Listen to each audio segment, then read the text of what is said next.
Anong mga pangyayari ang dapat nating abangan sa Elbaf Orc? Sinong mga tauhan na magpapakita? Anong mga grupo ang magbabanggaan? Anong mga impormasyon ang mabubunyag? Yan ang mga pag-uusapan natin ngayong araw. Opisyal na nga nagsimula ang Elbaf Orc sa manga, at siguradong magiging isa ito sa mga pinakamalaman na arc sa buong anime. Bukod kasi sa matagal na itong binabanggit sa storya, napakaraming tauhan rin ang may relasyon sa lugar na ito, at sigurado magpapakita ang mga ito sa kasagsagan ng arc. Para lang malinaw, hindi naman sigurado ang mga babanggitin natin ngayong araw, kundi teorya lang natin base sa mga impormasyon na alam na natin. Kaya kung interesado ka dyan ay tuloy na tayo. Ang pinaka-obvious na dapat nating asahan ay isang malaking character development para kay Usopp. Kung napapansin nyo kasi, sa mga nakaraang arcs, napaka-konti na naging papel ni Usopp. Halos parang naging background character na lang siya. Ni isang dedikadong one-on-one fight ay di pa siya nakatanggap. Parang nire-reserve talaga siya ni Oda para sa isang espesyal na okasyon. At ano pa ba ang perpektong okasyon para kay Usopp kundi ang Elbaf Arc? Kung maalala nyo kasi, simula pa lang nung unang nakilala ng Straw Hat sila Dory at Brogy sa Little Garden Arc, hinangaan na agad ni Usopp ang filosofiya at kultura ng mga Giants. Nabighani siya sa katapangan at pagpapahalaga nila sa kanilang karangalan. Kung meron daw siyang dapat gayahin upang maging isang brave warrior of the sea, ito ang katapangan at filosofiya ng mga Giants. Simula noon, naging buong bibig na ni Usopp ang Elbaf. Kaya ngayong nakarating na siya sa lugar ng mga Giants, ito na ang perpektong pagkakataon upang mabigyan si Usopp ng isang malaking pagsubok na siguradong uhubog sa kanya upang maging isang ganap na brave warrior of the sea. Isa pang siguradong makikita natin sa arc na to ay ang prinsipe ng mga Giants, si Prince Loki. Bago pa man dumating sa Elbaf, ilang beses na siyang binanggit.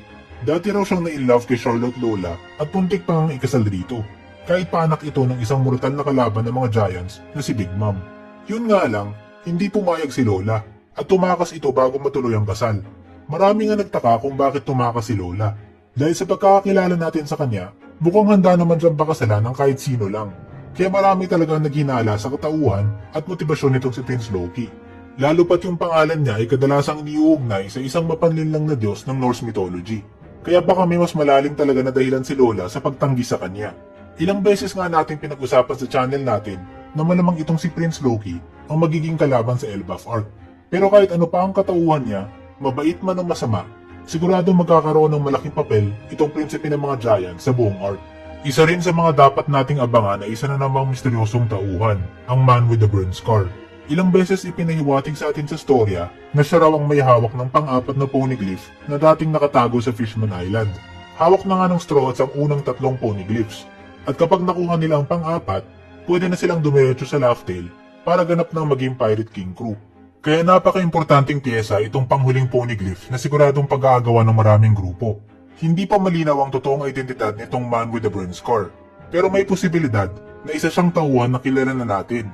Sinasabing naglalayag siya sa isang itim na barko at may kapangyarihan raw siya na gumawa ng mga ipo-ipo sa karagatan upang palubugin ang mga barkong lumalapit sa kanya. Sa tingin ko, malaki ang posibilidad na nasa Elbaf ito na nananatili. Bukod sa isa itong Elbaf sa mga pinakahuling island na realistically mapupuntahan ng mga Straw Hats, tandaan nyo ba kung sinong unang bumanggit sa atin tungkol sa Man with the Burn Scar? Hindi ba si Kid? At saan natin siya sunod na nakita matapos niya itong banggitin? Hindi ba sa Elbaf? Hindi kaya hindi siya pumunta doon para kay Shanks, kundi hinahanap niya talaga ang Man with the Burn Scar? Kung totoong nasa Elbaf ito, nagme-make sense kung bakit hindi pa siya nahahanap ng ibang tauhan, dahil nandoon siya sa teritoryo na nasa proteksyon ng isang Yonko. Katulad na lang ng mga poneglyphs ng Whole Cake at Wano. Kung nag-enjoy ka sa ating video, mag-subscribe ka na sa ating channel dahil marami pa tayong similar videos na ilalabas.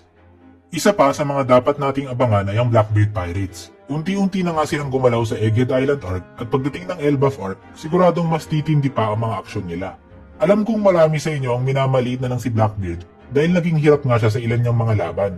Pero pagdating sa pagpaplano ay hindi siya magpapahuli. Tingnan na lang natin yung mga baraan na hawak niya. Una, malamang ay nasa kamay niya na ang 2 poneglyph robing ni Law matapos niya itong talunin. Pangalawa, hawak niya si Pudding na hindi lang kayang tingnan ng memorya ng ibang tao, may posibilidad rin na ma-awaken nito ang kakayahang bumasa ng poneglyphs. Pangatlo, hawak rin ang kampo nila si Garp na alam naman natin ay isang sikat na figura at magiging malaking bargaining chip sa pakikipag-negotiate sa world government. Bukod pa rito, bilang isang matagal ng high-ranking marine officer, siguradong maraming taglay na useful na kaalaman itong si Garp na magagamit nila Blackbeard kung ma-extract man ni Pudding ang memorya niya.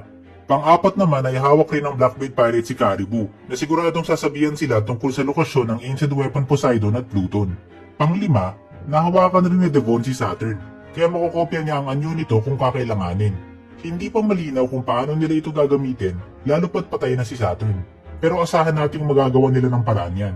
Kaya napakaraming baraha talaga ang hawak ng grupong ito at siguradong magiging malaki ang mga susunod nilang paggalaw sa Elbaf Arc.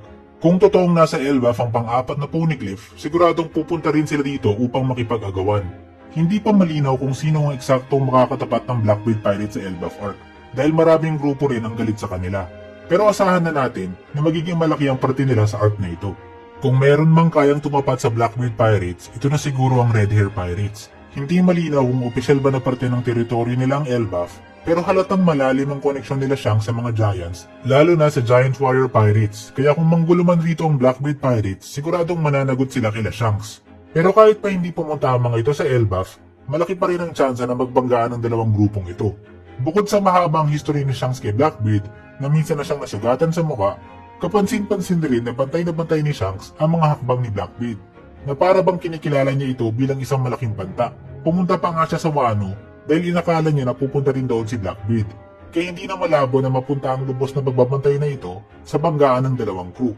Bukod pa sa Blackbeard Pirates, tandaan rin natin na may kaso rin itong Red Hair Pirates sa isa pang Yonko crew na Straw Hats dahil sa ginawa nilang magpapalubog kay Barto na isang Straw Hat Grand Fleet member. Kaya posible rin na magresulta yan sa isang labanan sa pagitan ng dalawang crew. Pero kahit sino pa ang makalaban ng Red Hair Pirates, siguro naman panahon na para makita natin ang buong lakas at kapangyarihan hindi lang ni Shanks, kundi ng buong crew niya.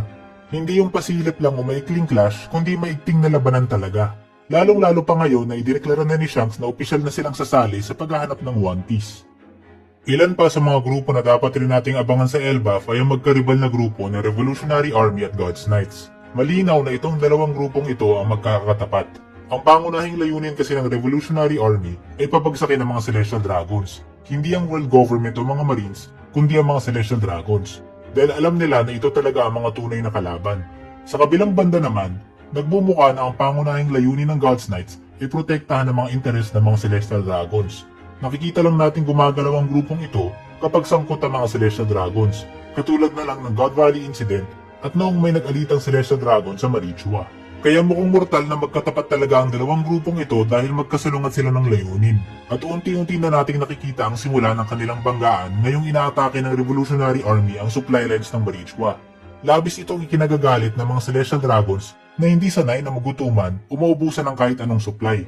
Kaya kahit si Dragon ay alam niya kung ano na ang mangyayari. Siguradong ipapadala na ng mga Celestial Dragons ang kanilang sariling elite force, ang mga God's Knights. Mismong si Dragon na nagsabi na kapag ipinadala na ang mga God's Knights, doon na magsisimula ang totoong laban nila. Na para bang alam ni Dragon na ang grupong ito ang magiging isa sa mga pinakamalaking hadlang sa mga revolutionaries, higit pa sa mga admirals, CP0 o Seraphim. Kung maglaban man ng dalawang grupong ito, magiging magandang pagkakataon ito upang makita nating in action si Dragon. Hanggang ngayon kasi hindi pa natin alam ang kapangyarihan niya o buong kakayanan niya. Kaya panahon na rin siguro upang mabigyan siya ng pagkakataon na may pakita ang lakas niya. Ganon rin sa God's Knights, na hanggang ngayon, di pa natin nakikita ang mga itsura at kapangyarihan ng mga miyembro nila. Lilinawin ko lang di ko naman sinasabing pupunta itong mga ito sa Elbaf. Sadyang gagalaw lang sila sa kasagsagan ng Elbaf Arc. Kagaya na lang na nangyari sa Egghead Island Arc na hindi lang naman yung mga kaganapan sa Egghead yung pinakita ni Oda sa kasagsagan ng Arc, kundi pati na rin yung mga importanteng kaganapan sa ibang lugar. Katulad ng labanan ng Sword at Blackbeard Pirates sa Chinosu, labanan ng Marines at Revolutionary Army sa Marichua, at pati labanan ng Kid Pirates at ni Shanks sa Elbaf. Isa pang pagtatagpo na maaaring mangyari sa Elbaf ay ang reunion ni Robin at Sol. Napag-alaman nga natin kamakailan lang na hindi pa pala namatay sa Ohara Incident si Jaguar di Sol, kundi nakatakas at naninirahan sa Elbaf. Pero inipon niya muna ang mga dokumento at librong naiwan ng mga Ohara scholars upang hindi tuluyang mabura. Kung matatandaan natin, isa si Sol sa mga tumulong kay Robin na makatakas sa Ohara, at siya ring mismo ang kumbinsi rito na maghanap ng mga kaibigan na poprotekta sa kanya. Kaya siguradong magiging makabagbag damdamin ang magiging reunion ng dalawang tauhan ito. Posible na si Sol rin ang magbubunyag sa atin ng mga karagdagang impormasyon tungkol sa Void Century at Ancient Kingdom dahil hawak niya nga ang pinakamalaking koleksyon ng kaalaman tungkol sa mga ito. Malay rin natin, baka nga siya rin pala ang Man with the Burn Scar na may hawak sa panghuling Poneglyph. Total mahilig naman sa mangolekta ng mga teksto na may kinalaman sa Void Century. Baka yung burn scar pala na sinasabi ay resulta ng mga sunog ng Ohara incident. Bukod pa kay Robin at Sol, baka magkaroon din sila ng reunion kasama si Kusan, lalo pa kung pumunta ang Blackbeard Pirates sa Elbaf. Kung ginusto talaga ni Kusan na mamatay si Sol sa Ohara, ay siguradong matutuluyan talaga ito. Kaya the fact na nabuhay pa ito ay malamang dahil isinalba siya ni Kusan. Kaya magiging magandang pagkakataon kung magkita man sila para may paliwanag sa atin kung ano pa talaga ang nangyari noong araw na yun. Bakit pa binuhay ni Kusan si Sol? May sikreto ba silang plano? May contact ba sila sa isa't isa, lalo na pagkatapos umalis ni Kusan sa Marines? Ano ang nais matupad ni Kusan sa pagsali niya sa Blackbeard Pirates? Sa tingin ko nga malilinawan ang lahat ng ito kapag nagkita na ang mga tauhang ito. Isa pang dapat nating abangan sa Elbaf Arc ay karagdagang lore at impormasyon tungkol kay Sun God Nika. Bukod pa sa limpak-limpak na dokumento na hawak ni Sol tungkol sa Ancient Kingdom, binanggit rin sa atin na itong Sun God Nika ay isang maalamat na figura mula sa Elbaf mythology. At sa dinami-dami ng mga lahi na may alam tungkol kay Nika, ang mga Giants ay may pinakamaraming alam tungkol sa kanya. Noong nakita nga nila Dory at Brogy ang Gear 5 ni Luffy, ay napansin agad nila ang pagkakaparehas nito sa maalamat nilang figura na si Nika. Kaya pagdating naman sa mismong Elbaf, asahan na lang natin na mas mabigyan pa tayo ng mas maraming impormasyon sa pagkatao at history ng Sun God Nika. Huwag rin nating kalimutan na minsan ang binanggit ni Oda na isa sa mga naging inspirasyon niya sa pagsisimula ng One Piece ay isang TV show na tungkol sa mga Vikings. Dito raw siya nainganyo na gumawa ng anime tungkol sa mga pirata. At ngayong nandito na tayo sa isang lugar na malinaw na nakabase sa mga Vikings ang kultura, asahan natin na magiging sentro ito ng kabuuang plot ng storya. Ang susunod naman na maaaring mangyari sa Elbaf Arc ay ang pagbabalik ng isa pang Yonko na si Big Mom. Ang pinaka-safe nga na assumption sa ngayon ay patay na si Big Mom. Sa dulo kasi ng Wano Arc, nakita natin siyang lumubog hindi lang sa tubig kundi sa isang bulkan. Napakahirap isipin na may tauhan na kayang makaligtas mula sa ganyang sitwasyon. Pero syempre, huwag nating maliitin ang tibay at durability ng Yonkong ito. Meron siyang katawan na kayang tangkihin ng kahit anong atake kahit pa ng mga bomba o kanyon. At kahit pa ang pagkahulog sa ilalim ng karagatan ay hindi naging sapat para patayin siya. Maliban pa dyan, meron din siyang kakayahang pagalingin ng kahit anong mga injuries kung meron siyang sapat na mga kaluluwa. Kaya kung meron mang tauhan na kayang lagpasan itong nagbabagong bulkan, ito ang matibay na si Big Mom. Isa pa, nakakapagtaka kung bakit hindi pa rin nawawala si Zeus kung namatay na si Big Mom. Dahil nga literal na galing siya sa kaluluwa ni Big Mom at epekto ng Devil Fruit nito. Pero aminin rin natin na posible rin naman na hindi talaga mawawala si Zeus. Dahil meron din naman mga Devil Fruit users na kahit namatay na yung user ay nananatili pa rin yung epekto ng Devil Fruit. Katulad na lang ng Mero Nomi na sinasabing kahit patayin si Hancock ay hindi maibabalik yung mga ginawa niyang bato. Kaya posible na once inilipat na ni Big Mom ang kaluluwa sa isang bagay, permanente na ang epekto nito kahit pamamatay siya.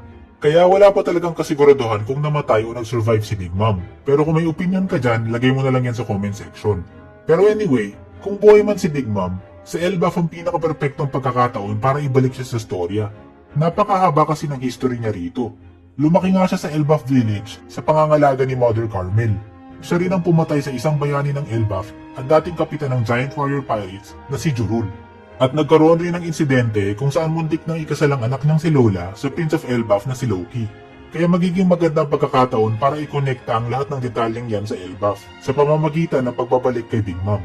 After all, hindi na ito yung unang beses na biglaang sumulpot si Big Mom sa isang arc.